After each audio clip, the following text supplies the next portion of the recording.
good morning, good day, and good evening. Welcome to episode 153 of Tech Over Tea.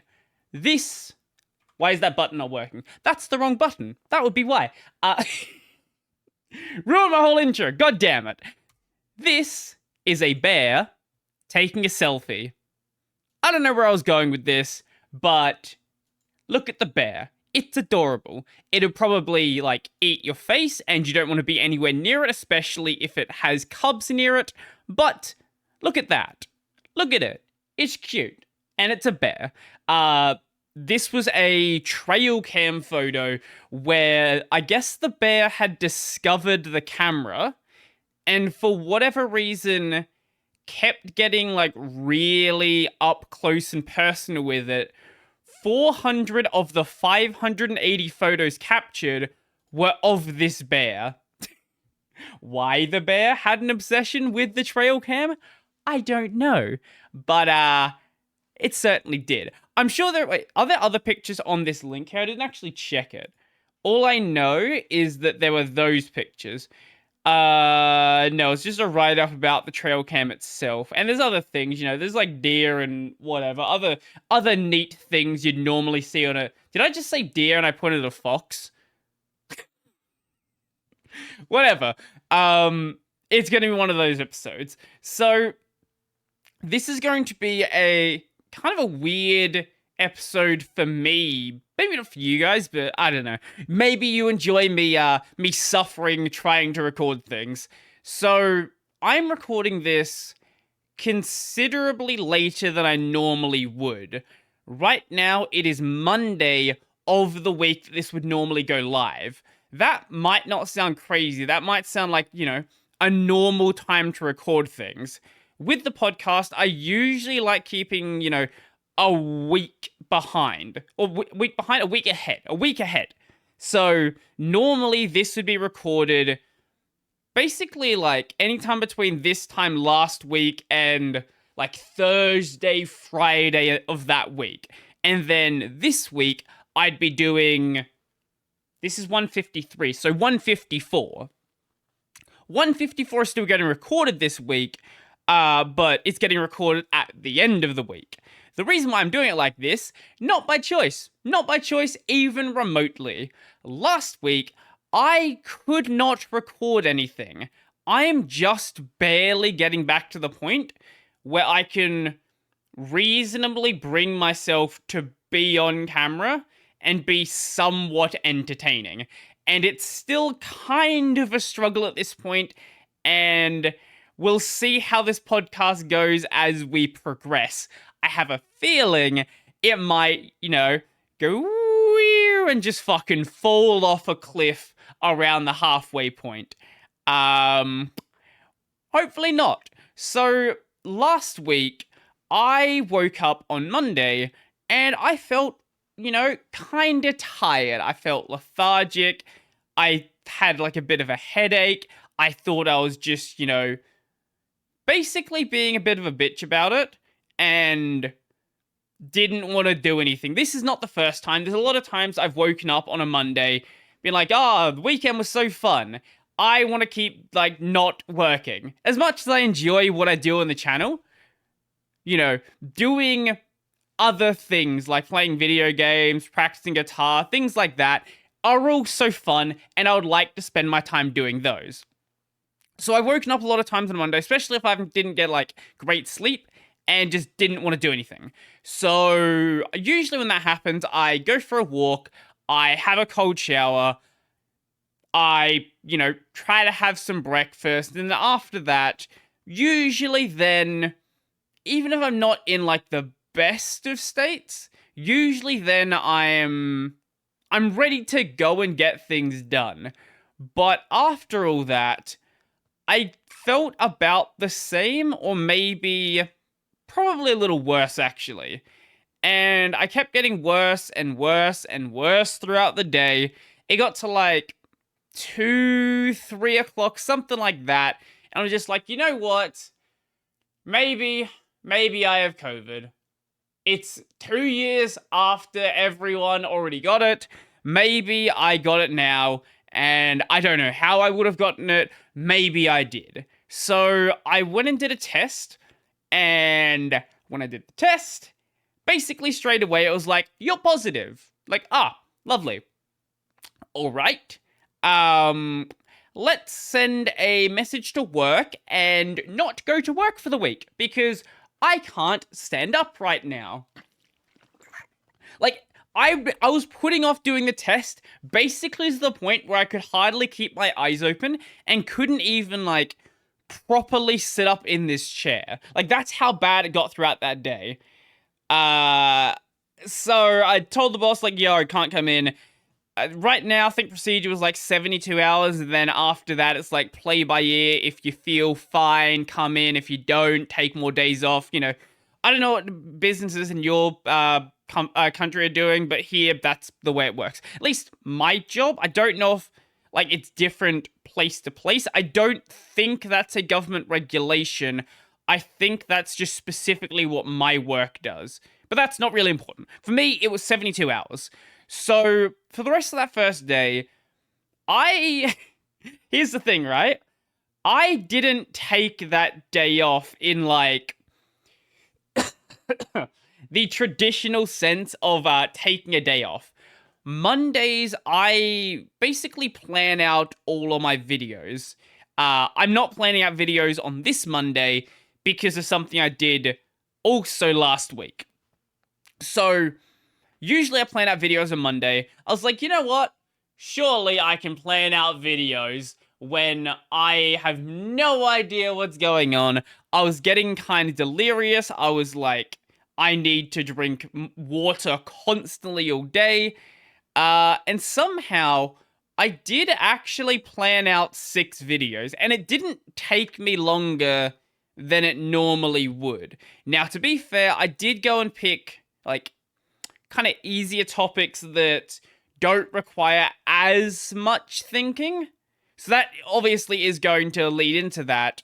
But by about 6 o'clock, I had, like, everything somewhat outlined to the, like, a usable point. Turns out later when I went back and looked at it, a lot of those videos were very poorly structured. I forgot to include references. So, like if I bring up, say, like a blog post, for example, I want to link to the blog post so I don't have to go and search it when I'm recording videos. I didn't include a lot of those, so I had to go and sort of remake them, rearrange things, get to the point where the video is in mostly a state where I can work with it while recording. It doesn't have to be in the exactly the same as how I'm going to lay it out, but the points need to be there. And yeah, basically. By the time I hit 6 o'clock, though, all of that was done. After that, I was like, I don't know what to do now, because Monday to Wednesday are usually all hands on board. So I'm like, I don't want to just chill here and do nothing. It's going to throw up my entire week. But I didn't have anything to do, so I started watching some anime. Like, I had nothing else to do. I did do thumbnails. I usually on Monday, I'll also decide what videos I'm going to record for that week, and then I'll do thumbnails for those videos. I don't know how I did thumbnail faces during that. I couldn't tell you. I somehow managed to make it work. I'll see if I can find... What's one of the videos that went up during that period? Or that was recorded during that period?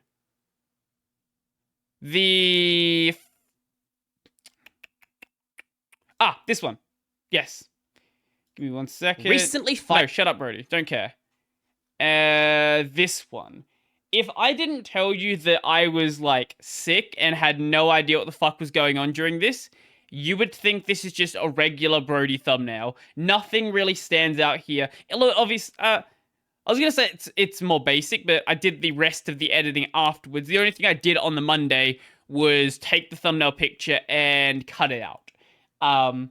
If I didn't say anything, you probably would just never really notice it. So besides that, what was I watching on Monday? What did I watch?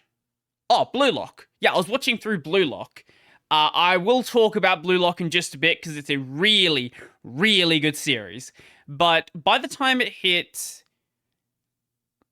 8, 9 o'clock, so I didn't want to go to bed really early. I could have gone to bed at 9 o'clock and then just slept, tried to sleep until like 8 o'clock the next day or something. But like with the other things, I didn't want to throw up my sleep schedule. So I wanted to stay up till at least like 10:30, 11. So it's mostly where it is. I usually try to get to sleep around midnight or so. But I couldn't sit up past 9 o'clock. Like, my back was hurting. Everything, like, I was having, like, pretty bad muscle pains that first day. And I could not sit up in the chair. So what I did is I took my phone and basically laid down on my side, trying to find a spot where I could lean my phone without much effort, and just watched anime until like 11 o'clock or something. Which it felt like the longest, like, 5 episodes I'd ever watched. There were multiple times when after an episode ended, I, like, fell asleep for a minute or two, but I guess I just woke up again for whatever reason. Oh, because I never woke up at, like, 1 in the morning or something, like, what the fuck's going on? But that pretty much concluded the first day. When it got to 11, I was like, you know what? We're done. I'm gonna sleep now. Let's hope that I'm better in the morning. In the morning, I wasn't much... Oh, I was definitely better, but I wasn't, like, good. So, Tuesdays, I usually try to record 4 videos. Usually. This one, I couldn't even, like... I couldn't even talk for more than 5-10 seconds without coughing. Let alone the fact that my voice didn't really work either. My voice was... I couldn't really... Maybe, like, much above, like, this volume. Anything more than this, and it was just... And it was, like, I couldn't put any effort into my voice either. If I did, I would just cough. So, like, I couldn't record the videos like I would normally want to. I couldn't, put the level of energy in that I would want to either. Some people might argue that might be better. I don't care. That's not the way I want to record the videos. So, I was not gonna record that day. I tried for, like, maybe 30 minutes or an hour, and I just could not get past the intro, and I was like, you know what, this is a waste of time. Let's find something else to do. I ended up just planning out videos for the entire next week. So this week right now, that's why I don't need to be recording anything, or I don't need to be planning anything on this Monday. I still do plan to plan out 2 videos, because they're like kind of news topic-y things, and they can just fit into my upload schedule. But I basically spent the second day doing the exact same thing as the first day. I also got most of the topics for this podcast set up as well. I don't remember at all what I planned out that day, but somehow I planned out another 6 videos, which usually I don't get 6 done in a single day. Usually it's like 4, 5-ish. Usually when it's 6, it is shorter topics. And in this case, they were shorter topics as well. There were things that didn't require, like, a ton of deep diving into a like GitHub issue, into a bug tracker, things like that. It's more like the surface level is the entire depth of the story. So I got those done. During this process, though, I think it was on the first day. I don't know if it was the first day or the second day. Once again, I was kind of delirious at the time, and things were kind of blending into each other. My housemate asked me if, like, I wanted anything. I was pretty much set. Like, I had food for the limited amount of food that I could feel like eating. I had, I had water, things like that. I could always go fill up water from the tap outside my room in like the kitchen anyway. Um, but I asked him to go get me some Gatorade. I didn't specify which flavor. He bought me pineapple and kiwi or something like that. I don't drink Gatorade. The only reason I wanted it was like, just get me something. Was it Gatorade, Powerade? One of the two. It doesn't matter. Get me something with electrolytes in it. I don't care what it is. Just get me something. So I think I ended up having over Monday, Tuesday, and Wednesday, probably like 6 or 7 of those bottles. Maybe 6. But the other ones are gone. I didn't drink them. And I know that the ones I drank, because the bottles were on my floor when I was done with everything. He bought this box of Gatorade because I wanted some while I was sick, and then drank almost most of it himself. He bought them, so like he can do that if he wanted to, but like you buy them for the sick person, and then you go and drink them. He's not a Gatorade drink. He doesn't drink Gatorade as like a regular thing. It just happened to be there, so he drank them. But after we got to like 6 or so o'clock on the Tuesday, things pretty much went back to the same thing as Monday.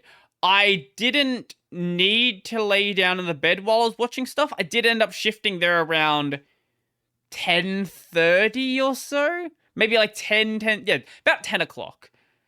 Just because beds are comfortable when I felt like sitting there. I felt like laying there. Wednesday was...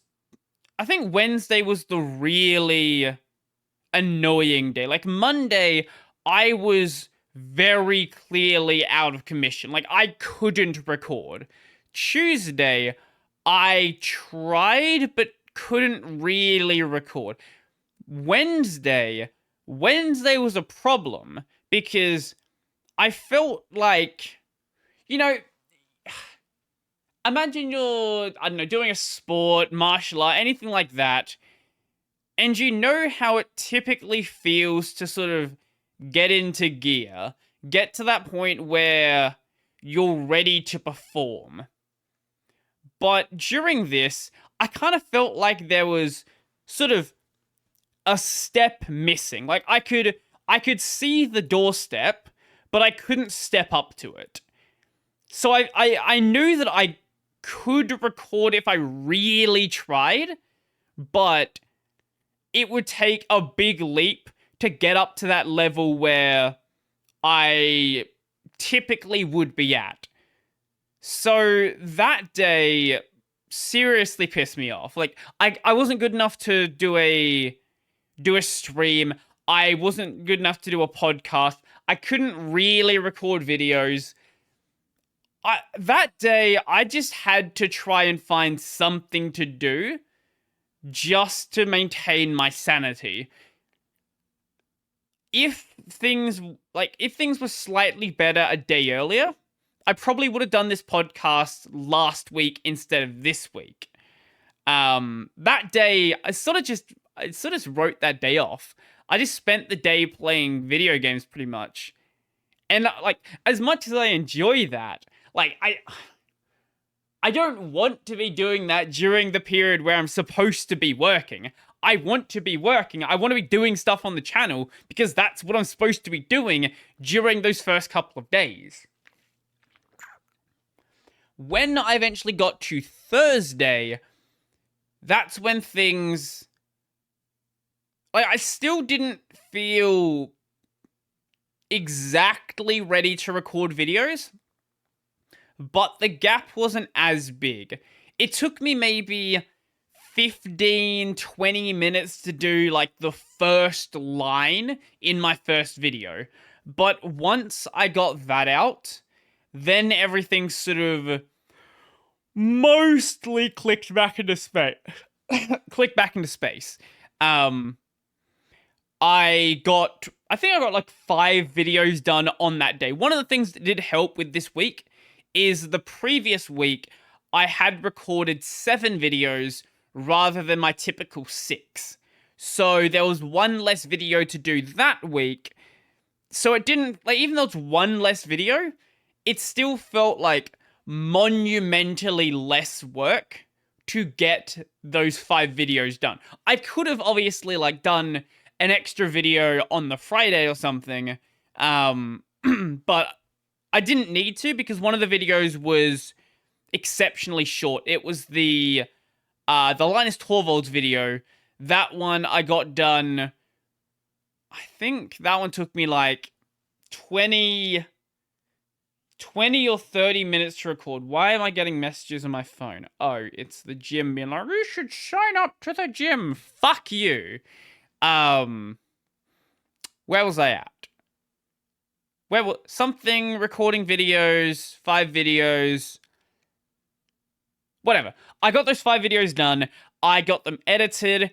I got, like, everything ready to queue up over the weekend. And I was pretty much in a decent enough state. Now, the one good thing about Thursday is there was no risk of the boss calling me, asking me to come into work. The reason for this is Thursday was January 26th.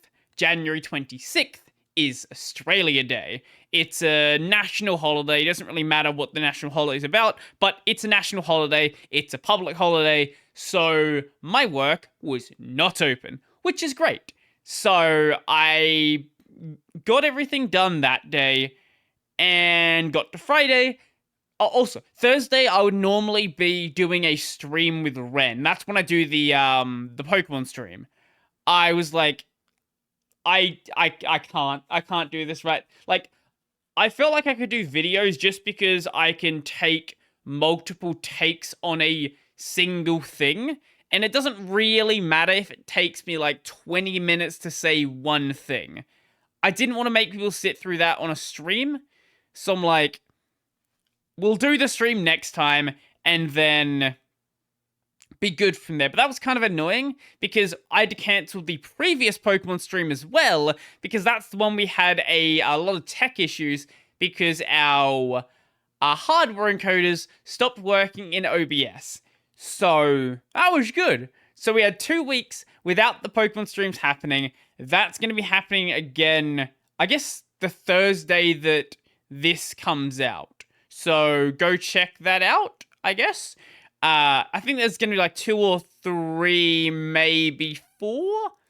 My guess would be on 3 episodes remaining, assuming we don't wipe on the Elite Four or Champion, which is a very, very high possibility.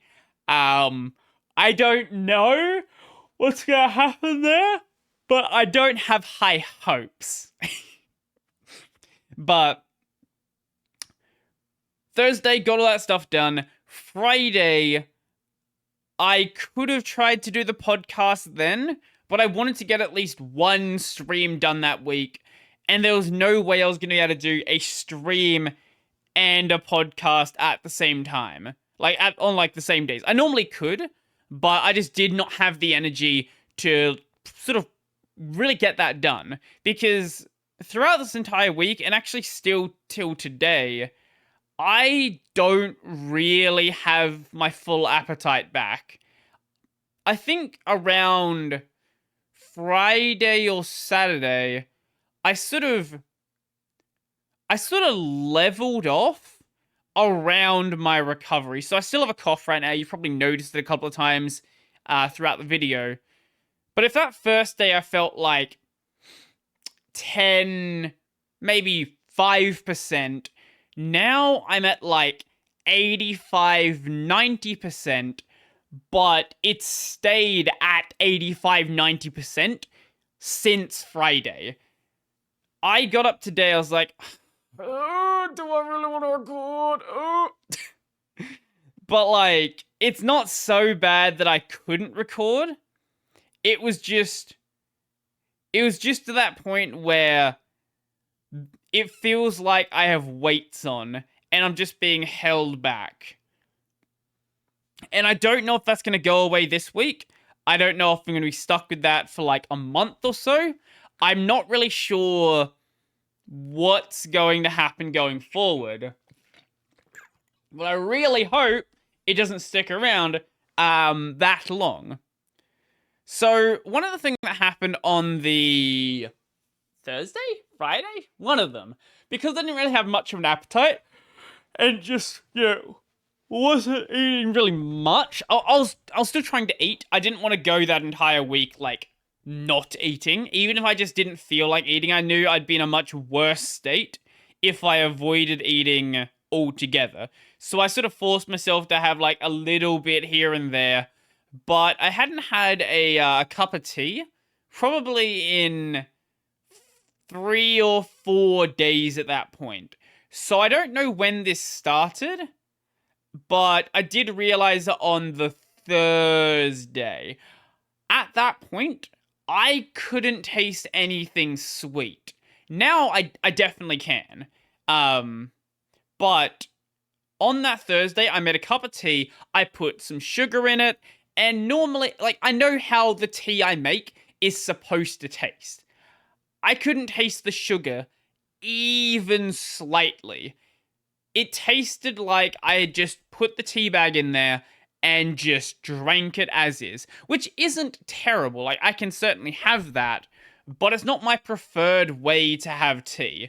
I like to have a little bit of sugar in there just to take off a touch of the bitterness. I don't know what the deal with that was. I know a lot of people have reported having issues with their taste afterwards. I don't know. I've not heard anyone specifically say about sweetness by itself. Like, I didn't test, every kind of flavor profile, but I could still definitely taste salty things. I could taste, I could taste spicy things. I could taste bitter things.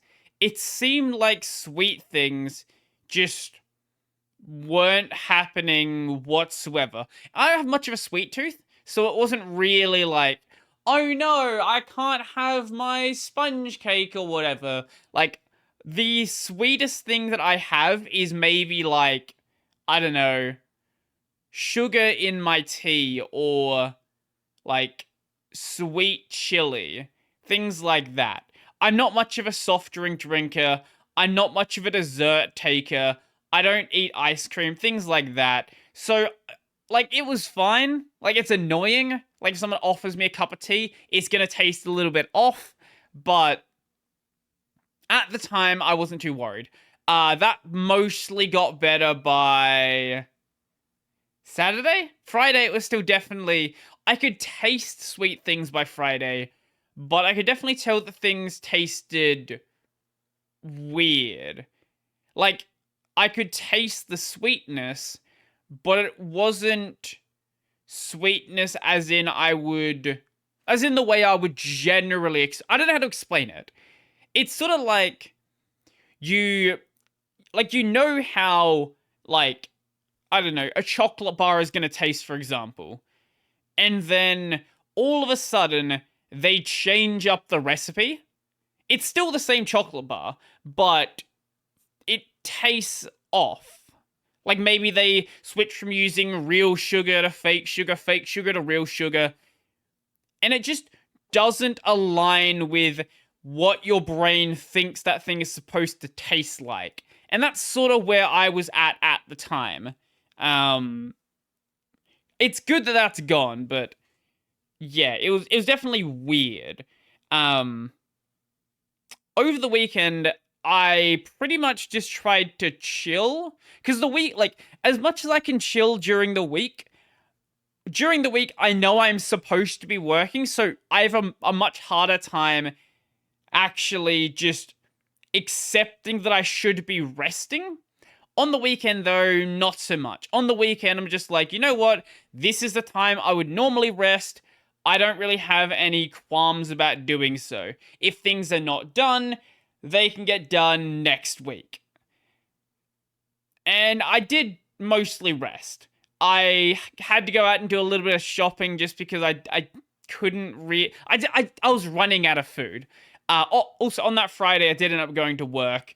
It was like a kind of a slow day, not for me or not for the work. It was a slow day for me. I as much as I was like mostly ready to go back, I still couldn't put out the energy that I would normally put out. So things got done, but they didn't get done as quickly as I would like them to get done. We were sort of cutting it very close at the end of the shift. I think the boss ended up staying back like, I don't know, half an hour, which was great for him because he also just came back from COVID. So, yeah. I know I didn't get it from him because the last time I was at work was on the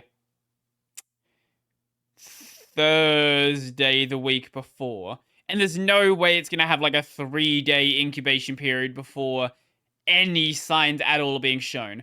So I would have had to have got it on probably on the Saturday or Sunday. I don't know where, because Saturday I just did a little bit of shopping, and Sunday I saw a movie with one of my mates, and he tested negative. So I really am unclear where it came from, but there's no use worrying about it. Just worry about yourself, basically. So hopefully by the end of this week, I'm like, I would like to be 100%. 100% would be nice. But even just like 95, 99%, get rid of this fucking cough. Get rid of this sort of lethargic feeling. Get rid of this, like, you know, when you have like a cough, there's like a bit of your throat that feels like no matter what you do, it's always going to be dry. That's sort of a feeling I've got right now as well. It's not bad enough where I can't record, but it is bad enough where every so often it's going to set off a cough. So, not having that would also be great.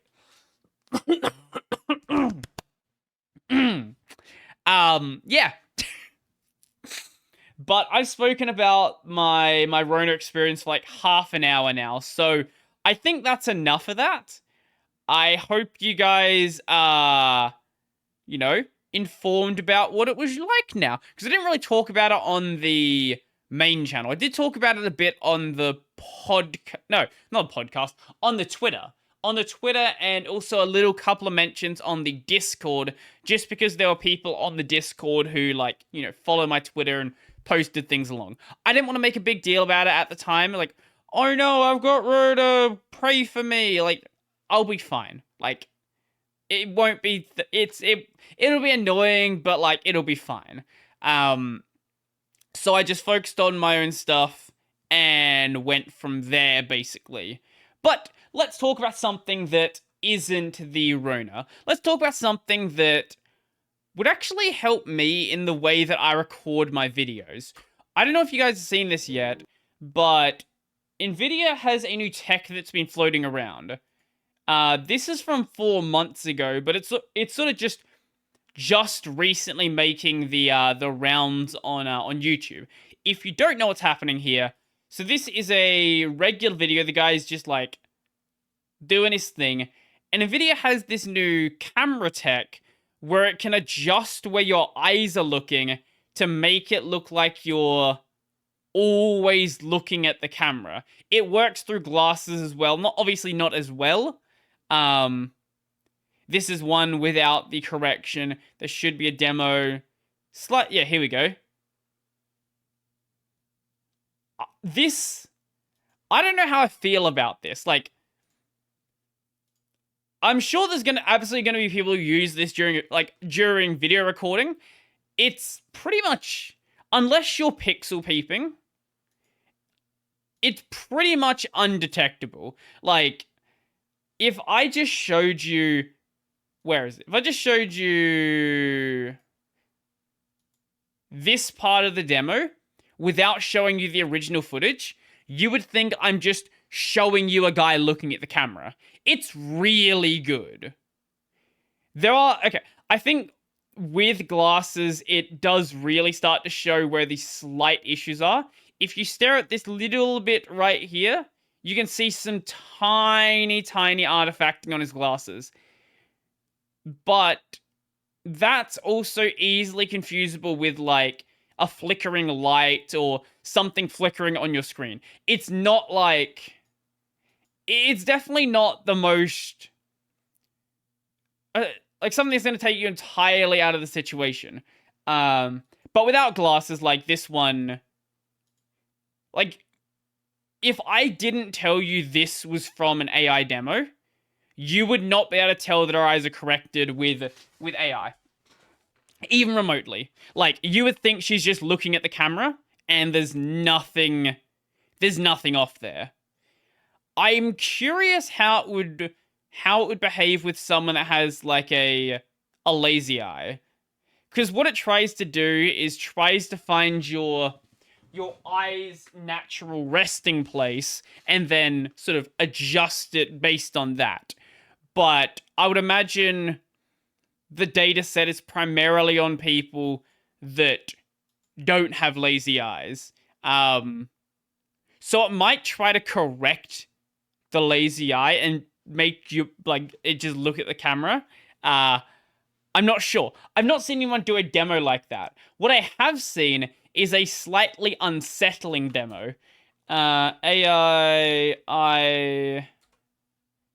eye contact or eye correction. This is a I don't like this one. So people have been going around using this tech on various movies. So this is on I wonder if I can bring up a bigger video without going full screen. This is on Jurassic Park. I can't because video play is stupid. But I don't know how well you can make this out. Every single shot here, they've adjusted the actor's eyes to. Actually, here's a good point. This is how well it works with glasses, even in bad lighting situations. Like it's doing everything it needs to be doing. Here's glasses here with hair in the way, still doing everything it needs to be doing. So it does work pretty well with glasses. Obviously not as well, but pretty good.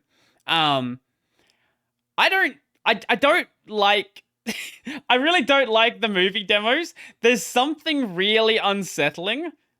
If I play the audio, they're just like it's just random scenes from the movie. When they are looking at the camera, it kind of feels more like it's a documentary as opposed to a movie. Because generally you don't look at the camera in a movie. But it's not that uncommon in a documentary. I don't know how I feel about that, and I really hope people don't actually use it for an actual movie. Is it? I know there was another set of demos on movies that weren't Jurassic Park. It's not that one. Is this it? Yes, here it is. So this is on a bunch of other movies. See. And it like especially in like the scenes that are supposed to be like creepy scenes or ranty scenes or like big long discussion scenes, having them stare into your soul. Oh, even here's another great example of where it's actually incredibly good. Horrible lighting. Like you can barely make out his eyes, but it's still doing it exactly well. The other thing that this tech has existed for a while. It used to be really bad at not having people blink. Nowadays, it does support blinking, which is good because it's one thing to have. I felt okay. Shut up. It's one thing to have the actor stare into your soul. I think the best demos are where they have the side by side. It's one thing to have the actors stare into your soul. It's another thing to have them stare into your soul, never, ever blinking. I can certainly see this being used, especially in like YouTube video production. But where I can also see this being used is in cheating on exams. So I really think the idea of online exams is stupid, and they were fine as like a temporary solution, but they cannot be a solution going forward. We are seeing a lot of situations, whether it's Chat GPT, whether it's going to be the newer version of GPT, when we get to like GPT-4, whether it's this AI camera correction where you could be looking away from away from your camera, away from the test, the notebook, and still have it look like you're looking at the thing. Actually, I kind of want to. I kind of want to run this for an exam. Just have it look like you're staring at the camera the entire time. Never look at the test the entire time. You're just writing like this the entire time. Like obviously, that's very clear that you're doing something. That you're doing something off. But looking at the camera is just like one situation. There's no reason why you couldn't have the same concept, but looking at other points, like looking down, looking up, looking, to the left or to the right, or maybe both at once. Like have your pupils pointing out in other directions. It's just looking at the camera is the most obvious use case where like this has a use in video conferencing, but I can't imagine this is a limitation of the tech. There's probably also more footage of people looking at a camera as well, as opposed to looking at various directions, making it much easier to produce a data set and then test test against a known set of properties. I am so curious to see what happens with this AI future we're walking into. Because tools like this aren't going to take anyone's job. But they are part of this set of growing AI options that are AI partners, AI options, AI tooling that's available that is sort of really changing the way that we work. I've said it before and I'll say it again. I don't know where all of this AI stuff goes in the next 5 or 10 years. I am very much on the... Depends on how you're looking at it. Either the doomer or the... or like... we'll just go down the doomer path of all work is going to be done by AI one day. Like, you could say that's a good thing, you could say that's a bad thing. I'm pretty much of the camp that in probably... I'd be surprised if it's not in my lifetime. Like, most of the work being done by AI, especially anything involving computers. Like, there's definitely going to be a lot more issue with, like, manual labor work. Like, it's going to be much harder to fully automate bricklaying or fully automate plumbing or maybe you could definitely integrate a lot of AI tooling into like electrician work, but when something is purely physical, it's going to take a lot longer for that to be automated. But when we're talking about like office jobs, like, you're doing a research position, you're doing some low-level web dev, you're doing some data entry, you're doing some data analysis. A lot of this stuff in like probably no more than like 20 years, I can't imagine most of it still existing or existing like at the rate it exists today. I feel like probably a long time into the future, you're going to need... You may not need it, but people are going to want a sort of human sanity check. Because a lot of these AI systems we have are very good at saying things that are wrong confidently. Like ChatGPT, for example, you can get it to say pretty much anything, even if that is completely wrong, and it will be incredibly confident about it. But that's not useful in every situation. If you just want it to say things, fine. But if you want it to be right on things, then you need some other system to follow up on that system. And you may have an AI system that does that, but I think most people are going to be more comfortable having some sort of human there just to like check over what's going on. Like I've had this discussion with someone probably a couple of years back about like the whole automated trucking.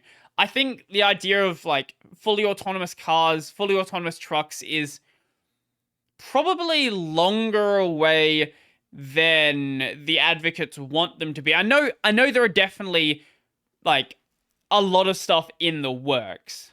When does Tesla think they'll have their fully autonomous trucks? Fully autonomous trucks, Tesla.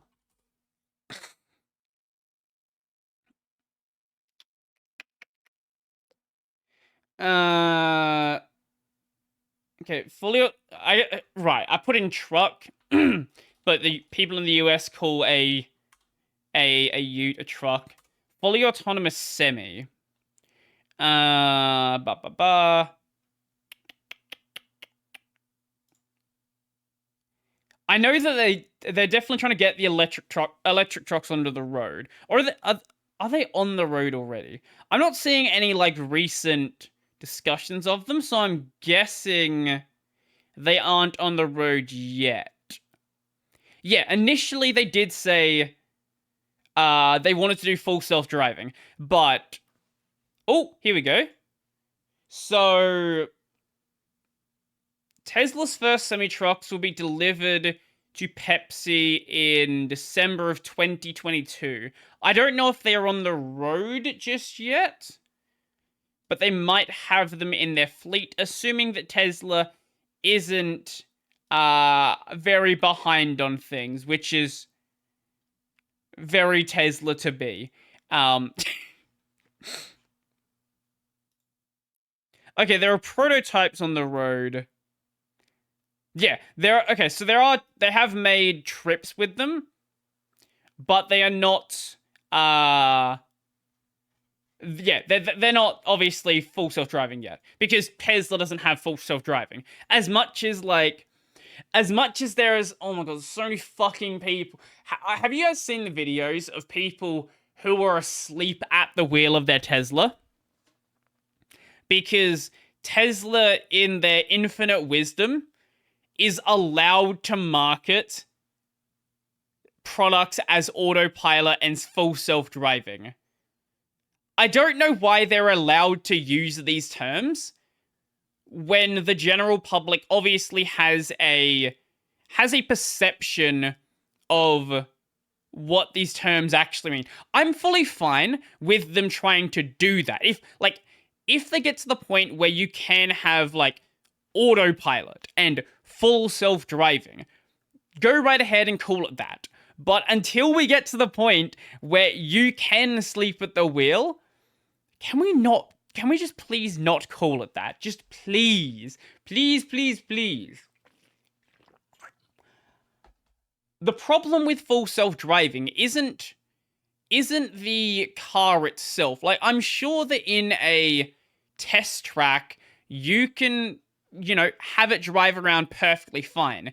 The issue is, in the real world, there is other cars, there is signs, there are people, there are animals that don't follow rules whatsoever. Like, you need to build a system that can account for basically infinite variables.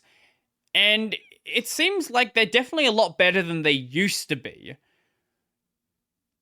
But there's still a long way to the point where people I was going to say people are going to really trust them, but then I remember the people that fall asleep at the wheels. Regular people who are not insane, who sleep at the wheel of their car, for those people to trust it. I was having this discussion with my housemate a couple of weeks back about if one day it'll get to the point where you can be in a full self-driving, like, we get to the point where full self-driving is like actually full self-driving. You don't have to touch the wheel unless something goes wrong, because something's always gonna have a chance to go wrong. And he was saying, will we get to a point where you just don't need a driver's license to use one of these cars? He argued, yes, that'll happen. I don't see a world where if there is a steering wheel, you'll be allowed to drive a full self-driving car, like an actual full self-driving car without a license. Because even though let's say 99.9% of the time, it's perfectly fine. It does everything that it needs to do. If there is a situation where the user needs to take control, that user needs to know how to drive to be in a to actually be able to take that situation from being dangerous into something safer. They need to be able to take control as soon as possible, get off the road in a safe manner, or slow down, or put hazards on, or whatever is the best approach in the specific situation, and then, deal with it like that. If there is the ability for the user to take control, I don't see a world where... I know people... He's not the first person who's talked about this. I know there is definitely people who think that one day, we're going to have fully autonomous taxis. They're going to have no driver. You can just let your car go out into the world and make you money. Not only is that really stupid because people are going to vandalize your car, and people are going to try to steal it, and if something goes wrong, then a person in the back seat can't reasonably get into the front seat to take over, or maybe have a steering wheel in the back seat. But if you're stealing a steering wheel in the back seat, now you can drive from the back seat, which is also probably not safe either. I'm curious to see where the self-driving thing goes. I don't want to say it's impossible. I think it's way, way further out than we think, but you can't ever really say something is impossible in the world of tech. Like, there's the, what was the Bill Gates quote about RAM? Bill Gates never need... you never need... Oh, what was it? In 1981, when the IBM PC was introduced, Bill Gates supposedly said the 640 kilobytes of memory ought to be enough for anybody. I don't know if that's actually a real quote, but it is certainly a quote that floats around. Like, there's articles from the early days of the internet where people were saying that nobody would really need the internet in their home. There are, discussions from the early days of computers where people were saying that people would, actual researchers were saying that people would never need a computer in their home. And we know how that turned out. So I don't want to say that it's impossible that we actually see full self-driving. That's one where I'd be surprised if we see that in our lifetime. There's definitely going to be a lot of tests.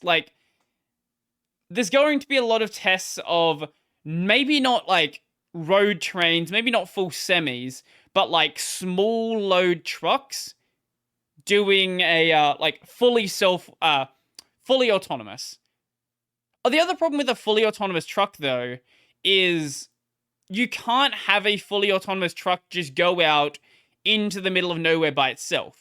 Because what happens if that truck breaks down? What if it gets bogged? What if it is in a crash because, someone's car hits them? What if an animal comes out in the middle of the road and takes the truck out or something? You need someone in the truck to be able to assess situations like that. Because, let's say you're going through somewhere like the middle of Australia. You go through the hay plains. The hay plains. I'll show you the hay plains.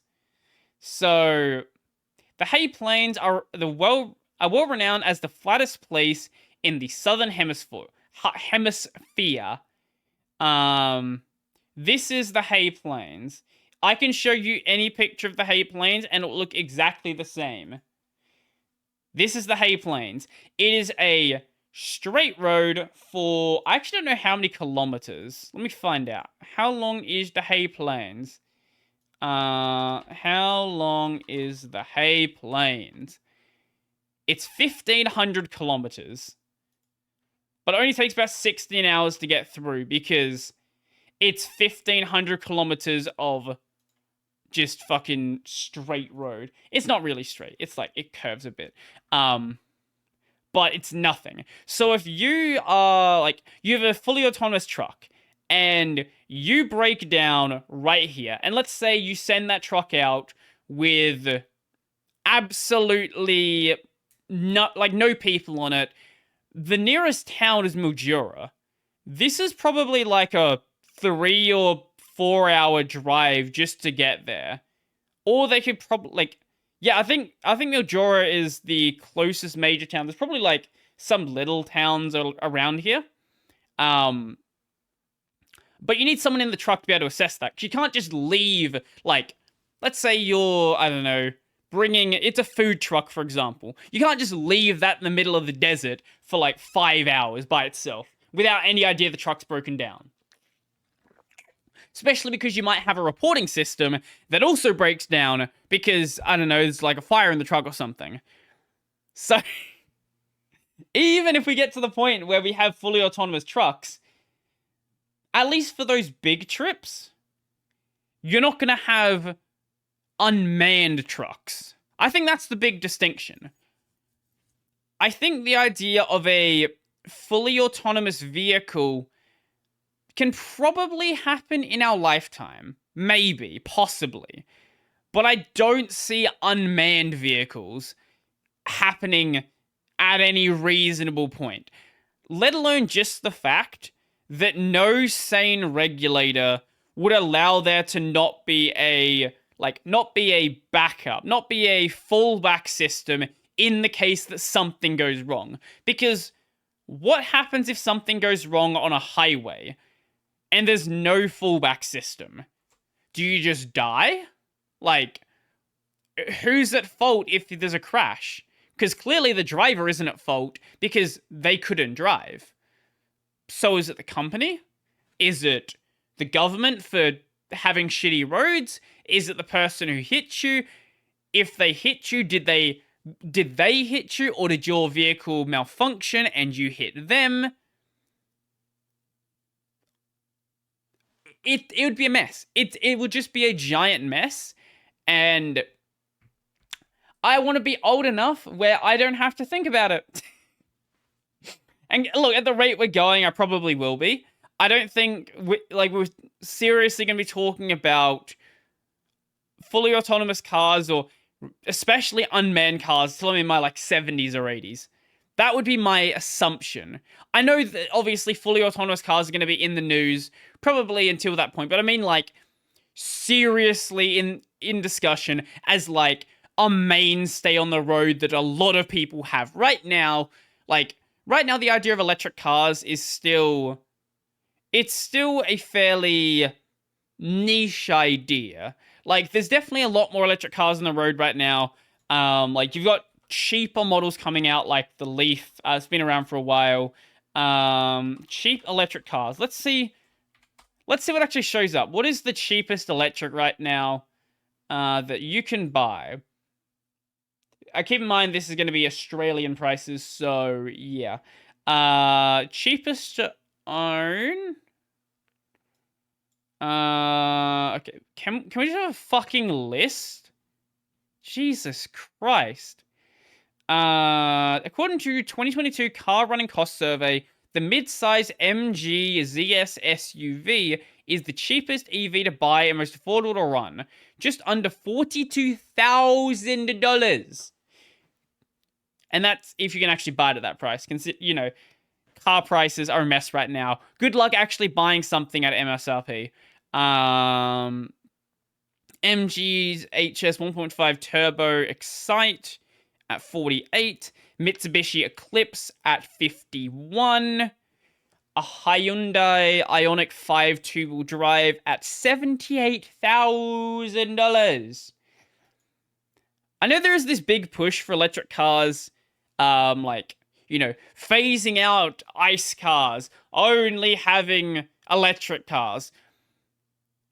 And there's obviously the issue there with battery tech, but let's just assume the battery tech issue is not there.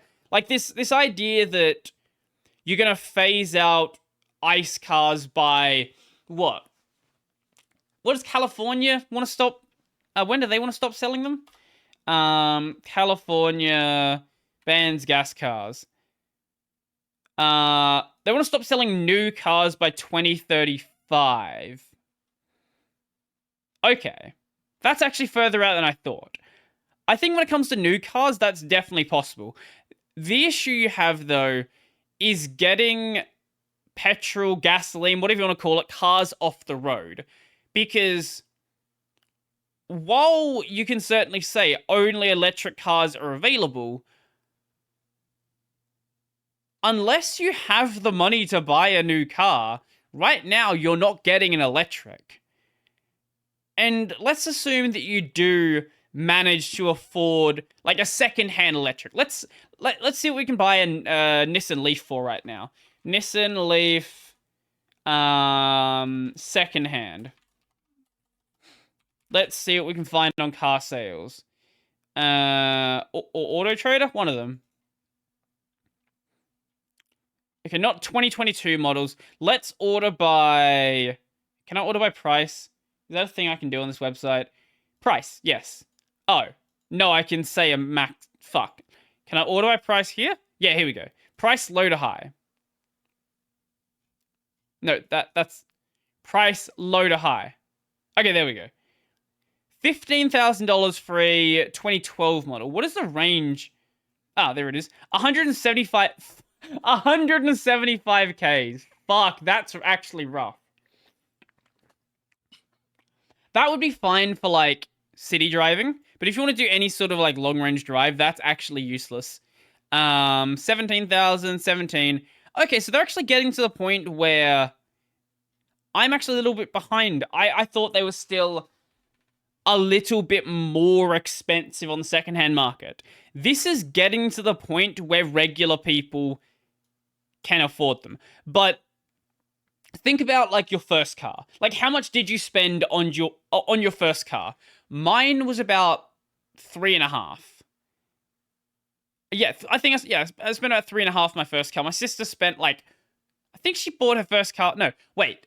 No, the second car was the shitbox. The first one was the shitbox that didn't run.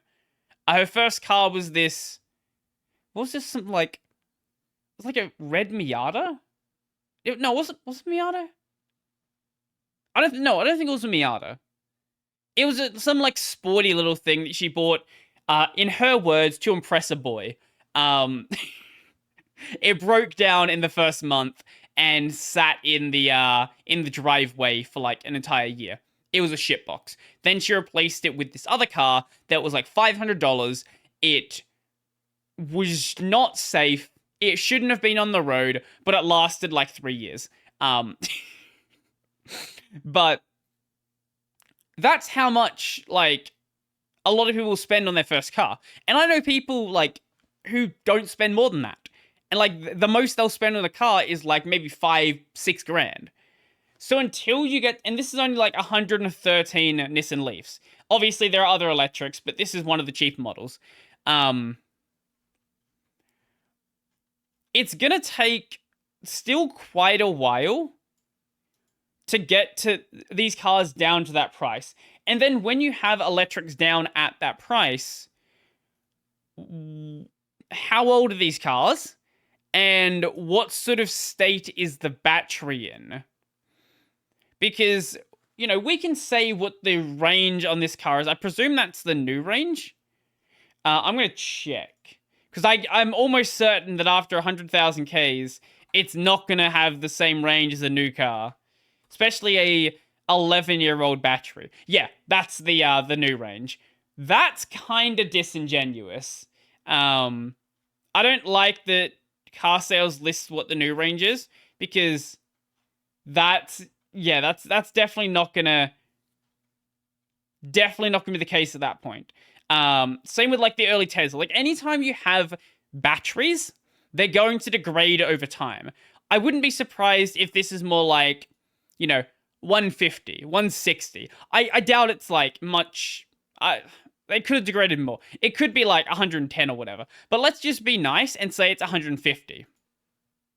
You're now getting to the point where the car is slowly becoming less and less useful. And when you look at like Tesla, for example, Tesla's my favorite example because Tesla battery replacement cost, where someone was charged because Tesla wants you to replace the entire battery. Where is it? I don't know if the price has changed now. At the time, you couldn't replace like individual parts. You'd buy the entire thing for $5,000 to $7,000. Let's actually see what the price is for a Leaf. Nissan Leaf battery replacement cost. Uh-huh.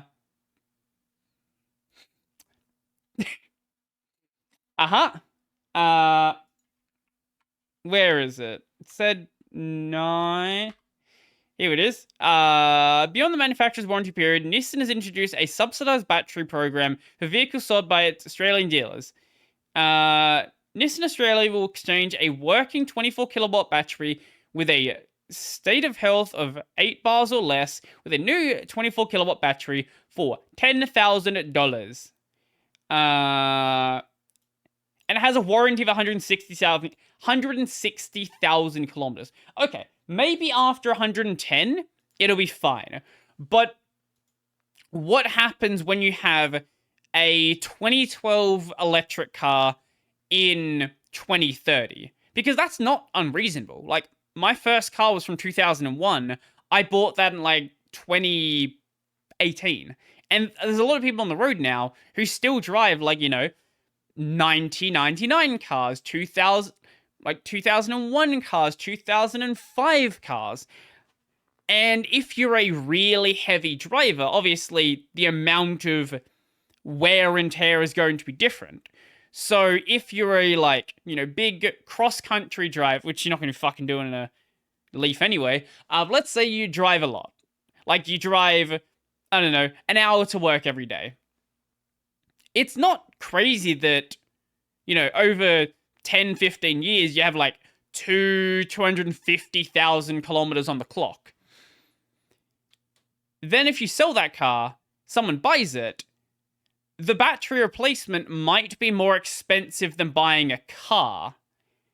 And how long are these battery replacements going to be available? Are we going to get worse with the way that we do right to repair? Is it going to be harder to buy parts for them? Are you going to have to go, rather than to a third-party repair where you might get cheaper service, you have to go to the first party?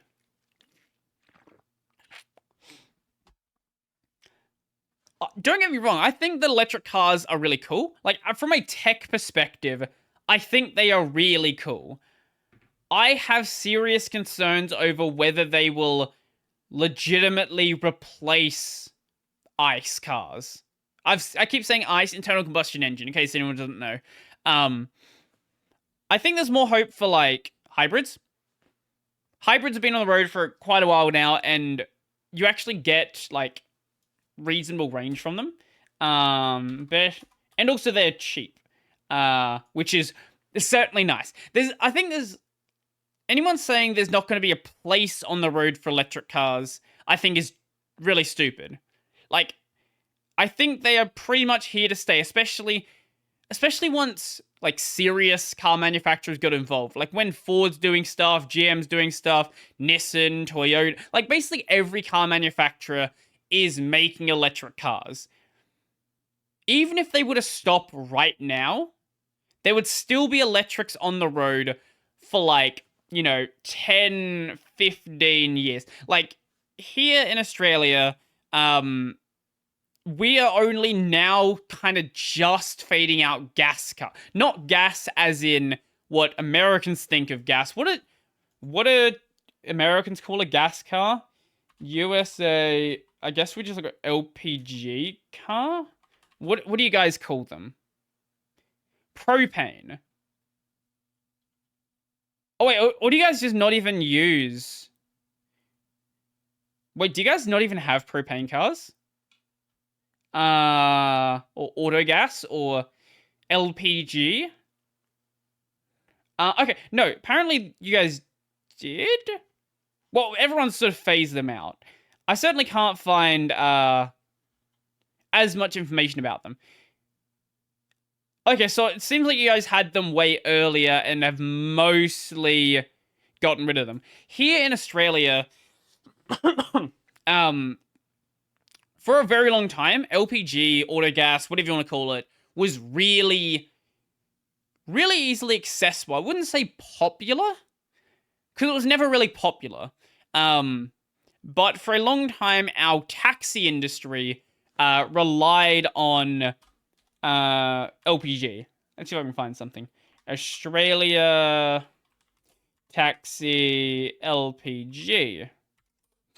I probably can't find them, can I? For a very long time, our taxi fleets. Oh, I guess we started back around the same time. And then we went to hybrids around the 90s. Hybrid, gas, and petrol. So it's been really easy to find LPG here, probably up until like 6 or 7 years ago. And there were still LPG cars being made at that point. But now, if you go like around to petrol stations, the older ones will still have a sign up for autogas, for LPG, but the vast majority of them do not sell it. Like they just have the sign there and will never have a price listed. Probably one out of 5? Yeah, maybe like 1 out of 5, 1 out of 7 you go to will actually have a pump for LPG. But even then, those cars are still on the road. And I think the same is going to be true for electric. Like, even if we get to the point where we realize, maybe electric cars are a bad idea, we want to go do hydrogen, let's say. Which I don't see. The problem with hydrogen is the infrastructure just isn't there. But unlike like with electric cars, where the petrol station has electricity, so you can retrofit relatively easy in comparison. Electric charge points. You like hook them up to the wiring in the petrol station. The hydrogen problem is a much bigger deal. Like hydrogen would basically be in the same state that petrol would be in if petrol just never existed. Like if we came up with petrol today, everyone would be like, why would we want to build other infrastructure? We have the infrastructure for petrol, so it's not really an issue to consider. Hydrogen is very expensive to install. Let's see hydrogen USA fill USA hydrogen car fill point map. You can buy a hydrogen car today, but good fucking luck actually driving. Actually, this map might be bigger than I thought it was. Map of. Oh, no. Okay. I thought this was better than... I thought this was actually better. This is a map of where they would like there to be hydrogen fill points. Not a map of where they are. Let's have a look at a map of where they are. This is... What is this from... Is this from 2021, 2022? Where is this from? Okay, that's 2018. I want something a little bit newer than that. 2022. Why can I not find a USA map? Surely. Okay, that's a horrible map. That shows fucking everything. I cannot find a I know I've seen a map like this before. Fuck, I can't find it. The point I'm getting at is the map is very empty. There's not many things on the map. Is this... Actually, no, this is a good map. This map will do it. Here we go. So, it doesn't point to exactly where they are, but it does give a general estimate of how many are in each location. So, Texas... Why the fuck does Texas have one? Pretty much, unless you're in California, how do I figure California? Pretty much, unless you're in California, good luck actually owning one of these cars. Like, there are all these states in here where there are 0 hydrogen fuel stations. Like, if you live in, is that Utah? You have to, like, go to the state over, like, either Arizona, what is that one? I don't know, Nevada? Or, this is really fucking testing my US geography. What is CO? What the fuck is CO? Give me a second. I'm bothered by that. USA, CO state. Colorado, that one. Yeah. You need to, like, go to the state over to use a hydrogen car. California is just, like... California is California. They're gonna jump all in on fucking anything. Plus, it's tech stuff, so... It's being made... A lot of, like, the tech stuff is being made there. A lot of the hydrogen cars are being made there. Like, being tested there. So, you know, if you live in fucking Silicon Valley, you want to do Silicon Valley things. So you need your hydrogen fill points. I think this is how it started with electric cars as well. Like when they first started hitting the market, I'm pretty sure most of the recharge points were California as well. But nowadays you can actually like reasonably fill it. Plus you can fill it at like a hotel house.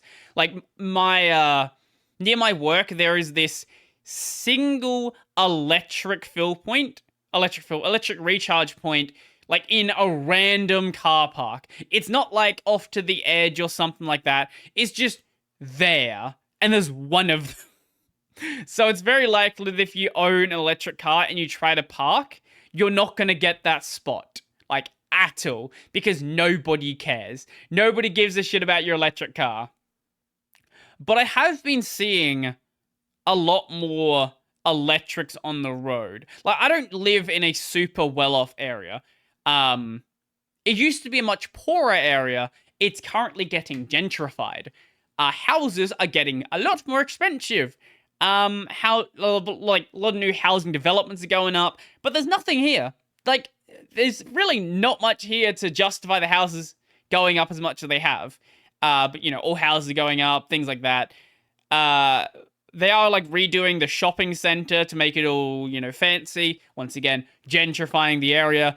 But if you go, like, 2 minutes over to the old section where they have all, like, the old 70s houses, the people are still there. So the people there that own those houses are sitting on, like, some of those houses are, like, 300,000, and they're fucking shitboxes. Like, they are absolute garbage. They're falling apart. But because everything around them has gone, like, you know, if a house that's getting built is like 500,000-600,000, it's gonna naturally raise up the price of your shit house just by nature of being near it. Plus, there's going to be people who want to buy the land for development, things like that. And if you can subdivide a block and get 2 houses on it, you're willing to pay a little bit more for that land just to make sure that person leaves. But I have been seeing more electrics, probably, maybe not on a daily basis, but I also don't go out every single day. Maybe like every second, like 1.5 times I go to work, I'll spot at least one electric. I will see a lot more petrol electric hybrids. I think the thing that's really gonna push a lot of those cars on, especially the hybrids, onto the market, is a lot of the government cars here are now hybrids. So, you know, every couple of years, they will upgrade their entire fleet. And when those cars get dumped down into the secondhand market, that's when you're going to start seeing a bit more of a adoption of them. But they're not full electrics, they are hybrids. So you're still not going to see that like electric adoption that you know, some people would like to see. But, you know, it is what it is. We've been talking about this for way too fucking long. I don't even know what this episode is. I'm just going like for 40 minutes on a single topic at this point. And if people are listening, that's cool. I don't know why you would be, but if you are, I appreciate it. Speaking of things and topics, let's talk about this one. So when Elon Musk took over Twitter, basically he just got rid of everything and just sold a bunch of stuff. See if I can find the rest of the auction. Twitter auction.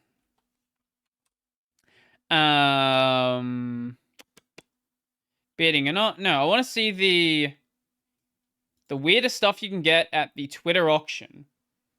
Okay, here we go. So what? This is written by Cockburn.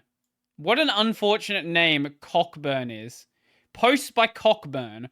Cockburnexample.com. Why is your name Cockburn?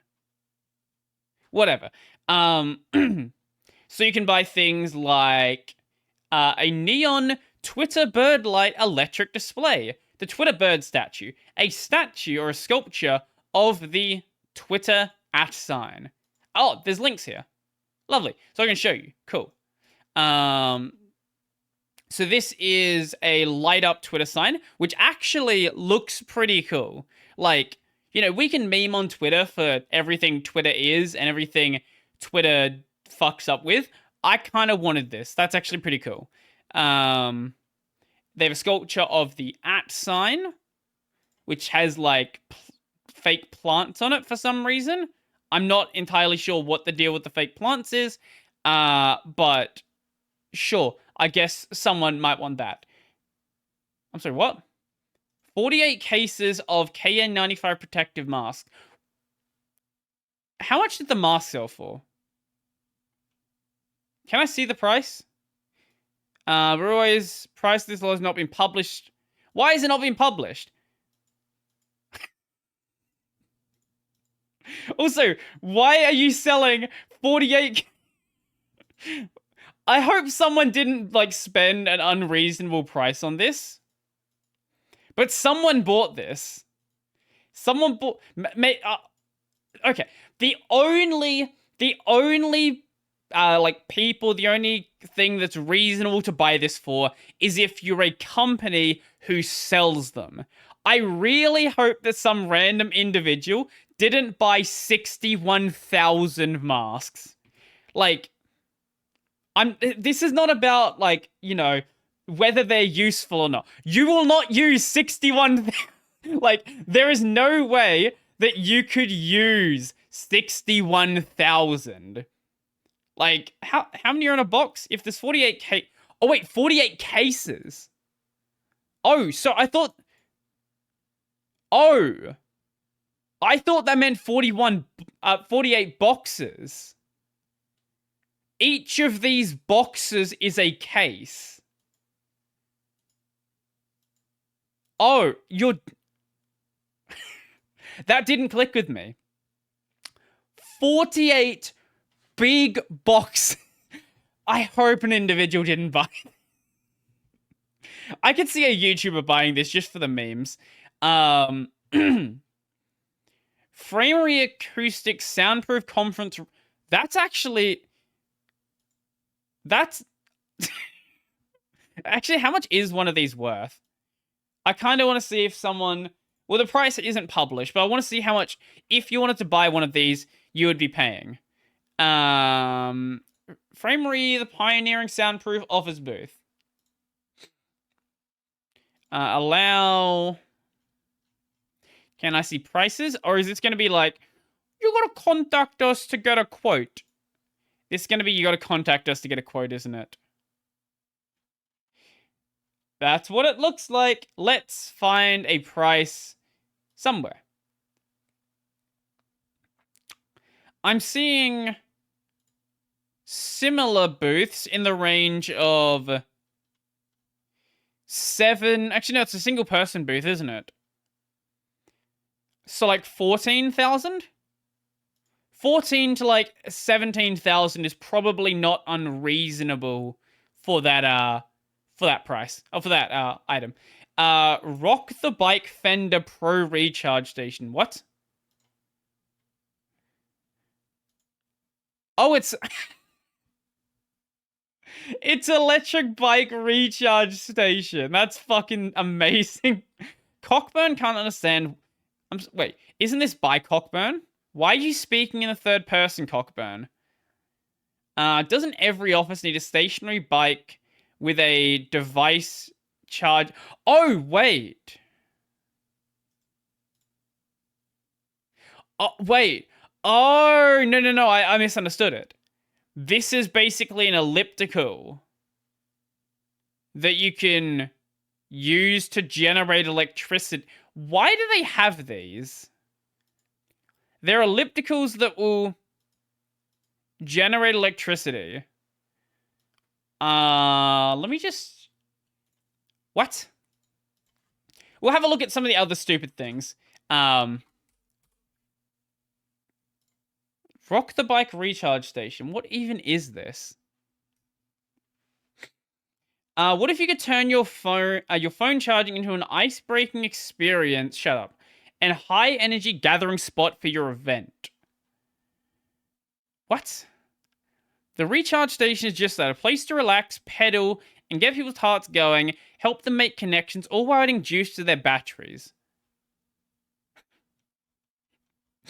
The company won't offer you USB ports to charge your phone, like, integrated into the wall. What they want instead is for you to pedal your bike to pedal your bike to recharge it. I'm sorry. Wait, they're $4,000 to buy? They start at $25. That's about what I would pay for them. That's a fucking scam. Holy shit. So, this is the kind of bullshit that you buy when you have too much money. And Twitter doesn't have too much money. Twitter didn't make money. Why they bought these, I don't know. It's not even, like, it doesn't even look that fucking comfortable elliptical. Like, this thing looks like it'll rattle the fuck out. Like, look at this back bar here. If you shift left to right, you're just gonna fucking shake. This is so stupid. Well, let's have a look at the demo video. Let's see if this guy can sell us on the bike.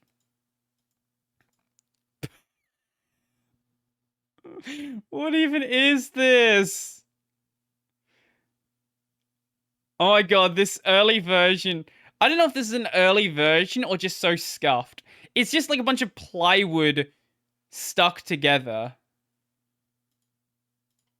Okay, we're gonna set it all up. Set everything up. Wow, you turned a fan on. Free energy. Minimum watt is 20 watts, and maximum wattage between 2 and 300. I have a feeling. I have a feeling that 2 to 300 watts might be a little bit tiring. I don't know, maybe that's just me, but I feel like that's a stupid product. Oh, the reason I brought this up is someone bought the Twitter sign for 100,000.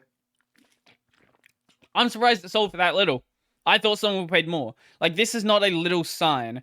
It is... No, this @ sign is 6 foot. How big is the bird? What? That's a nice fucking desk. 10 grand? I don't know if I paid 10 grand for it. Oh, there's a bunch of other cool things in here. Okay, let's have a look at what else sold for a lot here. Twitter sold a high-end Mazzucco Strata 3 espresso machine. Retail 30,000. That's a good deal. Someone got this for 13,500. Once again, I hope you didn't buy this as an individual. You don't need a coffee machine like this. Go buy a regular coffee machine. But hold the fuck up. Zoom and enhance. Zoom and enhance. Does anybody see this this connector here? I don't know if that's just the way it looks because of the camera. That looks bent. That looks like it's about to snap off. You might be doing some rewiring and reattaching this plug because that looks like it might break. But yeah, if you're like a business and you want to like get a coffee maker, that actually is a good deal. On the lower end, Polycom conference caller speaker phones were going for at 300. Okay.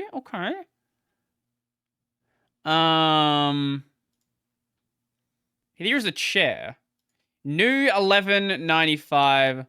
Someone paid $1,400 for Someone paid $1,400 for a secondhand chair. What a fucking idiot. Can we see some of the other things? Can we see... Why is my mouse not working? I can scroll on other tabs. Why can I not scroll on this tab? Anything else exciting here? Lots of fucking tables. What is that? Bench? Am I just gonna be scrolling through nothing exciting? I think I might be. Yeah, it looks like most of it's fucking 11 pages. Okay, I'm not gonna scroll through 11 pages, but I'm sure if you like some of these chairs, if you get some of these at a reasonable price, like that's not dumb.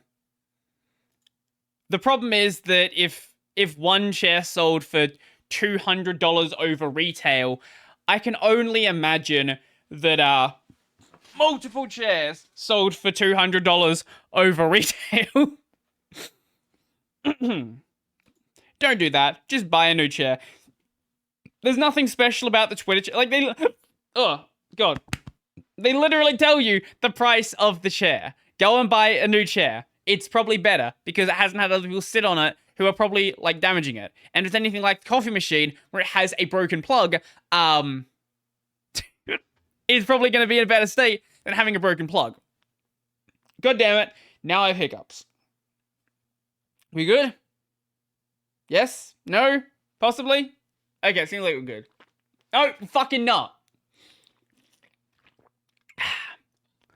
So, since we got like, 25 minutes of the show left, let's talk about, some anime. I've not talked about most of the stuff on this list, but fuck it. Not all of it is really, that time dependent anyway. So, there is sort of 3 things that I finally got around to watching. Bocce, Chainsaw Man, and now Blue Lock. I want to talk about mainly Blue Lock and Chainsaw Man. So, how do I describe Chainsaw Man? The hype that Chainsaw Man is getting is basically deserved. Chainsaw Man, very early on, like, it's obviously dark in the first episode. If you haven't seen it, basically it jumps straight into demon killing. Like, it's no fucking chill. Main character's like, yeah, I'm a demon hunter. I fight demons. I have this little demon pet that is a chainsaw. But it's still got this, like, air of happy-go-lucky, the demons are bad, but, when the demons are not here, everything is chill. Sort of like, Jujutsu Kaisen, Kimetsu no Yaiba, Demon Slayer. But the difference with Chainsaw Man is, unlike Demon Slayer, where with the main character, sort of, he is a happy character, and he does want to, like, get along with everyone. He wants to be friendly. Denji, the main character of Chainsaw Man, is not like that at all. Denji is just a bad person. Like, not to say that other people are good people. Like, he is a bad person because ever since he was a very young child, ever since his dad died, he has had to work for the Mafia. The reason he has to work for the Mafia is when his dad died, he left Denji with millions of yen in debt, maybe billions of yen in debt. I don't remember how many numbers there were. It was a massive debt that, as like a 7-year-old or whatever he was when his dad died, you're not paying like that much money back. You're not paying that much money back for many people in your entire life. So he sort of got forced to join the Mafia, and not long after meets this demon called Pochita. Well, I guess he called it Pochita, and he fed the demon blood, sort of to bring him back to health, because when demons drink blood, then they recover. So, series starts after a bit of a time skip at that. Well, no, series starts at his age. It goes back and shows how they met. Not long after, it turns out that the leader of the Mafia got sort of tricked by the zombie demon, because every demon in this series is a demon of a concept. Like, the Pochita is the chainsaw demon. Then you've got, like, the leech demon, which is more like the titty demon. You've got the eternity demon, the katana demon, or devil, whatever, doesn't matter. They sort of, sometimes translation uses devil and demon interchangeably. Yes, devil's technically correct. Not the point. The point is, every one of the devils is based on a concept. So the leader of the Mafia is sort of tricked by the zombie devil and gets turned into a zombie. Denji gets killed, and Pochita is like, yo, I don't want you to die, man, so, like, I'm gonna become your heart. And that's how he then becomes he becomes Chainsaw Man. He is this half-human, half-devil, which is different from the Fiends, which are humans that are possessed by demons, or devils, whatever. Why is it different? Doesn't matter. But it's different. They make a big deal about Fiends and whatever Denji is being this, like, different thing. So it goes on from that, and sort of they go up their happy-go-lucky days. We meet Makima, we meet Power, we meet what's the fucking Fox boy? Them forgetting the name of. Why did I blank on his name?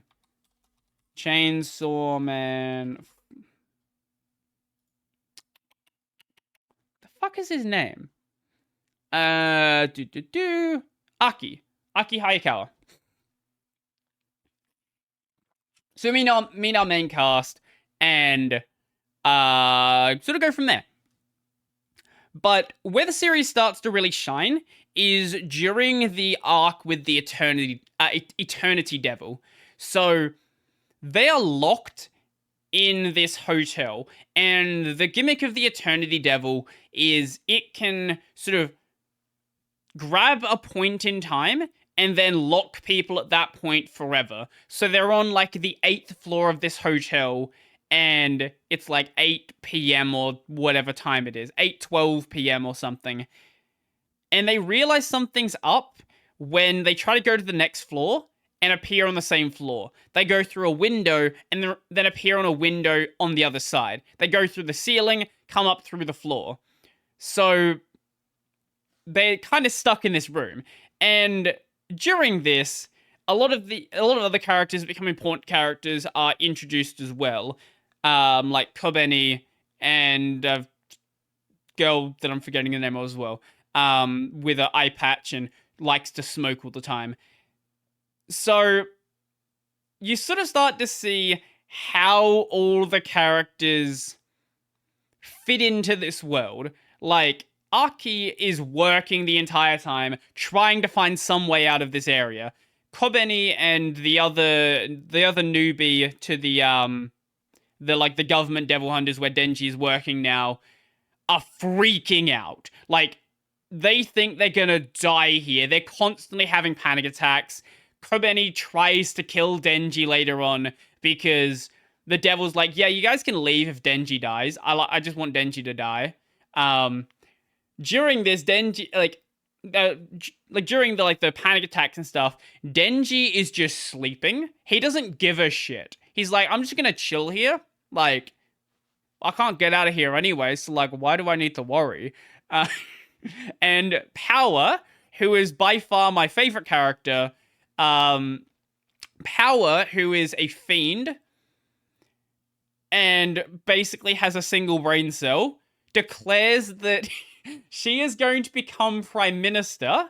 She is going to win a Nobel Peace Prize and is going to raise sales tax to 100%. So you've sort of got these joking characters around, these freaking out characters. They eventually get out of that because Denji decides, he's like, you know what?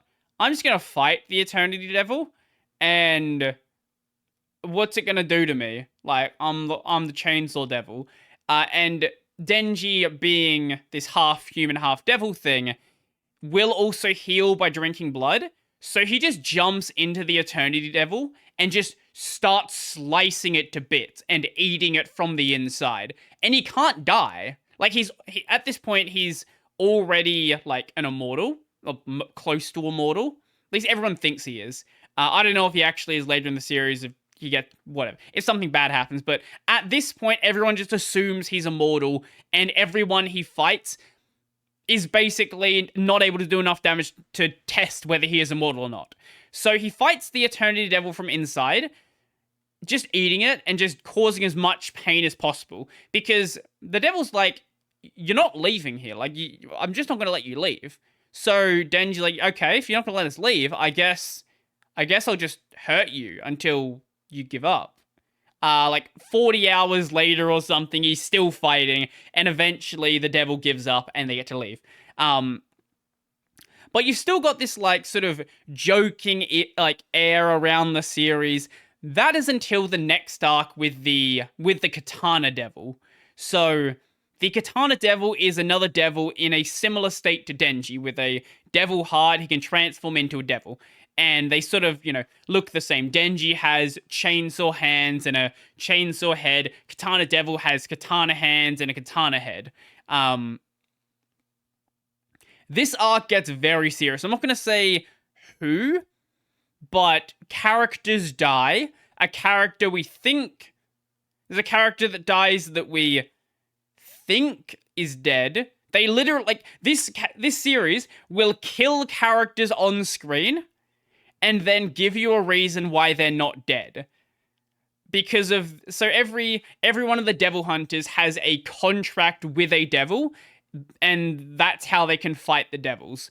Besides obviously the fiends and Denji, who are exceptions, but like regular humans will have contract with devils, and some of these characters we don't know what their contract actually is, so them bullshitting themselves out of a situation isn't really like, it's not complete bullshit.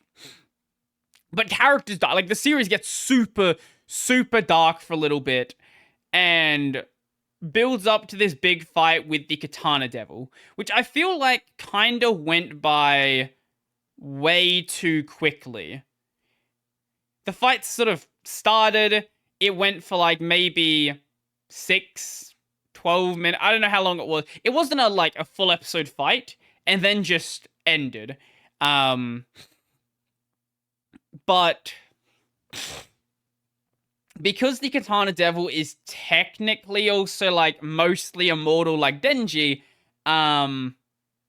there's not much that could really be done to get rid of him. So at the end of the fight where Denji's won, they have him locked up. Like, not locked up as in prison, like locked up just against this train. Denji's like, hey, so you know how that Katana Devil dude killed our friends, right? Let's just kick him in the nuts until the cops get here. And Aki is this like super straight-laced, at least you think he's a straight-laced character.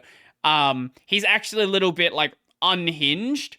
He's just got this sort of mask of being straight-laced. And he wasn't gonna be into it at the start until he changed his mind. And that sort of like fades out into them kicking this dude in the nuts, putting him in as much pain as possible. I highly recommend you watch Chainsaw Man. Even if it's not your favorite series, I guarantee you're going to enjoy it. It has a absolute banger soundtrack. It has absolutely incredible animation, and it deserves all of the attention it's getting. Another series that I guess, is it getting much attention? I don't hear that many people talking about it, is Blue Lock. Right now, there is 15 or 16 episodes out, something like that. Okay, no, it is getting some attention. 8.27 on Mal by 100,000 users, ranked 265. So, Blue Lock basically is about the fact that the Japanese soccer team is shit. Like, that's the premise of the series. The Japanese soccer team is shit because they care too much about friendship and teamwork. I don't know anything about soccer. I don't know if they're any good in the World Cup. They might be. They might not be. In this world, they're shit. So, the main character is a high school soccer player. And he just... his team just lost... I think it was like... the semi-finals in the regional tournament. So they weren't even at the inter-high yet. So we just assumed that he wasn't that great, and his team's not that great either, but teamwork. He gets a letter trying to encourage him to join the Japanese Japanese Football Union? I think that's what it's called. Yeah, the JFU, the Japanese Football Union. He thinks he's some special character. He gets there and finds out there is 299 other high school students there. He's been invited to this program called Blue Lock, and in Blue Lock, only one person is going to truly graduate and join the Japanese team. This is 300 people all aiming to become a striker. And sort of it goes on from there, kicking out characters in every single stage of the Blue Lock selection. So the first stage, they're not even technically in Blue Lock yet, is just to eliminate the absolute weakest of the weak. The people who care about teamwork. Because the guy running Blue Lock is a character called Ego. His name is literally Ego Jinpachi. EGO. His name is Ego. Um, so he thinks that the Japanese team is shit because they care too much about teamwork. And he wants, he wants a Messi. He wants a Cristiano Ronaldo. He wants this star player that is going to be the center point of the team that everybody looks up to and is a massive draw. At least that's what initially the way he frames it. As things go on, he sort of lets more on like what he actually thinks is a top tier soccer player, but he brings this out in sort of stages as they need to know. So the first stage is basically a game of dodgeball, but you have to kick the ball because it's soccer. And whoever has the ball at the end, whoever's tagged, they are going to be the one that gets kicked out. So there's this character called Kira. He's from the team that the main character Isagi ended up losing to, like in that match before at the regional tournament. And Isagi looks up to him because he thinks that he's a bad soccer player. He thinks this guy's great. This guy is obsessed with teamwork, though. Like, he is the epitome of what Ego has a problem with the Japanese team. So they go around this match. They go around this like dodgeball thing. This like bold dude has the ball most of the time, but eventually he kicks the ball to someone else. Or the ball gets taken. No, I think he kicks the ball. He kicks the ball to someone else. Yeah, but we find this character called Bachida. He ends up being one of the main characters. He really doesn't like this kiddo dude. He really wants to just get rid of him. So he doesn't even get hit with the ball. He steals the ball from the guy who has it. And this is at like 5 or 6 seconds remaining. This then introduces what Bachida is really good at doing. He's really good at passing. So he passes the ball over to Isagi because he's like, you know what? This guy's probably going to kick the ball. I can see the monster inside of him. I can see that there's something to this guy that is going to become this amazing soccer player. And Isagi kicks the ball and knocks Kira out. That then gets them the right to sleep at Blue Lock and live Blue Lock. Now, initially, everybody is convinced that they are the worst soccer players in Blue Lock. Like, not the worst, but like the worst division. So there's 300 people, and they're split across 5 buildings. And initially, we are led to believe that there's a B, C, D, E, F, whatever, how many buildings it need to be. We're convinced that there is these rankings of buildings, and like the top building is where the greatest players are. So they go through their first... So the first major selection is team matches. So whoever you're in your dorm with, which is going, I think it was 11 people at the time, you then play a match against other teams. So the main character, he is on the lowest team, the Z team, face off the X, Y, and X, Y, W. Yeah, the X, Y, and W team. X, Y. Was there another one? X, Y,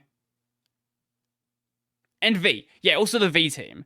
I don't know my alphabet. So the V team's the best team, like at least in their division. But they're still like, rank, I don't know, whatever, 250 or something. So they're still like really low rank. They go through the matches, and whatever the top 2 teams, those teams are going to pass. And then the top scorer from the other teams, those are also going to pass. It turns out that there wasn't this breakdown of, the B building, the C building, anything like that. Everybody was in the same sort of set. Everybody at the time was given a number from 250 to 300 or whatever the range needed to be. So they thought there was these people that are way better than them. In reality, that was there to convince them to work a lot harder. After that first ranking goes down, people get eliminated. Then they're given their real ranking based on... Is it based on how... No, then they're just given their real ranking. Then it goes basically straight into the second selection, where they're given a new ranking based on how quickly they can complete it. And sort of this is the general sort of loop the series is in. Right now we are in the second selection. The gimmick here is, at the start, you make a team of 3. And the idea is you have to defeat other teams until you have a team of 5. But you don't fight the other lower ranked teams. You only fight... So if you have 3 members, you only fight against teams that have 3 members. If you have 4 members, you only fight against teams that have 4 members, so on and so forth. When you beat a team, you get to steal one of their members. So at this point, it's Isagi, Baro. Baro is this guy who's like... He can perfectly score from up to 28 meters away. And then Nagi, who is this guy who's just started soccer, but he's this genius. He is grasping soccer incredibly quickly and is a god tier player. But if a team loses, they will then obviously they lose a player and go back down a rank. Now, if they have 2 members and lose a player, then that player who doesn't get picked ends up being eliminated. The main character actually had a different team at the start of this arc, but through their infinite wisdom, because they're like, yeah, you know what? We can only get stronger if we fight the people who are better than us. Ends up fighting this team of the top 3 people at the time. With this character called Itoshi Rin. He is the brother of this character, the one good character that would possibly play on the Japanese team. He plays for like Spain or something because he can't stand how shit the Japanese team is. But if he wanted to, he would by far be their best midfielder. So this character is the brother of him, and main character gets completely dominated. This sets up this rivalry, because up until this point, Isagi, while he's been getting better, he's been learning new abilities, everything that he does is it's sort of only facilitated by Bachira being there, because Isagi's ability is direct shoot. Like, he doesn't stop the ball to make a shot. Someone passes the ball to him, he will then kick it straight away. This only works well when you have a good pass made to you, and Bachira is really good at passing. So Bachira is the one that ends up getting taken when Isagi loses. So now there's this like rivalry set up where the second that someone stops being on your team in this series, they will fucking turn on you. Like, they'll be like, you know what? We were good buddies, we were, great teammates, all that fun stuff. I'm going to defeat you. Because, they all want this one spot as a striker. They're happy to work with each other when you need to work with each other, but when it's not time to work with people, they don't give a shit about you. They will fucking go straight away and sit on whatever team they need to be on. So now we're sort of trying to get back to Bachira, trying to rebuild the team. In the current arc, so 2 of Isagi's old team members, Kunigami and Hyoma, they thought that Isagi would have been like further along in the selection. They didn't find out Isagi had actually lost a team member and had to fall back. Um, so the next match we have is Isagi's team versus Hyoma, or Chigiri Hyoma, Kunigami, and also this guy called Leo. So Leo is he's sort of Nagi's equivalent of Bachira. Nagi, he's sort of only just started soccer, and he's getting really good, but everything that he was doing was sort of facilitated by Dale being there, giving him good passes. Now Dale's on the other team, and now there's this rivalry between Nagi and Dale as well, because Dale's sort of really pissed that Nagi left him and went to someone else's team. So it's sort of, there's a lot of these like little individual rivalries going on. It's a really good sports series. Like, I'm probably gonna go read the manga. I am seriously enjoying it. I want to read the manga for Chainsaw Man as well. Like, it's been a very, very long time since I've actually like sat down and wanted to go and read something. I actually don't know how many chapters of Blue Lock there are, or like where the manga is right now. Let's find out. Blue Lock story arcs, because I would imagine they are like out of the core. Yeah, the core selection stuff. So here we go. Right now we are in this arc, the second selection arc. Next up is the world's best arc. I guess this is technically a spoiler. Because it says the 5 members that they have together. Then there's the third selection arc. Then there's the under-20s arc. The Blue Lock 11 will face the Japanese under-20s in a national representative match for the chance to secure control of the Japan national team and show their skills to the world. But with Sai Toshi leading the team and Yusei Shido joining him, how will Blue Lock overcome this immense challenge? So this is the guy I was mentioning before, the brother of Rin. So in that arc, I guess they're facing off against the Japanese team to straight up just like replace them. Okay, sure. The second phase of Blue Lock sees the program turn into a massive entertainment project with the sole purpose of further training its players for the Under-20 World Cup. Under-20 team level teams of Germany, England, Spain, Italy, and France are brought to Blue Lock, and each Blue Lock player must choose a country they want to train under, and then put their skills to the test in a hyper-dynamic tourney.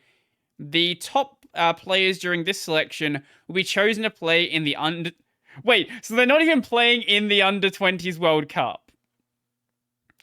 So they probably win against the Under-20s team, but they're not allowed to play in the cup until they go through this phase to then also... Jesus Christ, okay. So that's the current arc. Alright then, sure. And there's 202 chapters by the looks of it. It's a very good series. It's a very, very good series. Like, I don't know right now if I would say it's gonna live on in my mind like, you know, like Haikyuu does, but it's definitely up there. Definitely it's one of the best sports series I've seen in a long time. And it's probably one of the best sports series I've seen. Where I would rank it depends on what I say when it's all well and done. I'm not sure where the anime is gonna end. My presumption is either at the end of second selection or the end of World's Best. Those seem like the most logical places for it to end. But, I don't know, maybe I'm imagining stuff. Yeah. And we're past 2 hours now. I guess we'll just end the show there. I've talked about hardly anything on my list, but, you know, sometimes that happens in a solo episode. Sometimes I jump from topic to topic. It sort of is what it is. I'm surprised I got through the episode. maybe I'm at the point now where I just need to like sit down and just fucking work. Like there's still that barrier that's gonna push me back initially, but if I just sit down and fucking do something, then things will clear up. I don't know. I hope the Rona stuff clears out properly by next week, but it probably won't. I'm probably still going to be here with a cough and suffering. But it is what it is. So let me know your thoughts in the comment section down below. If you're listening to the audio version, the video version is available on the YouTube at Tech Over Tea. If you're watching the video version, the audio version is available wherever you can find audio podcasts on Spotify, Apple Podcast, there's an RSS feed. Go check that stuff out as well. So that's pretty much going to be it for me. Next week is going to be an episode with Gaming on Linux, Liam Dorr. And after that, some point there's going to be an episode with Trafton, a small VTuber doing like sort of tech videos, things like that.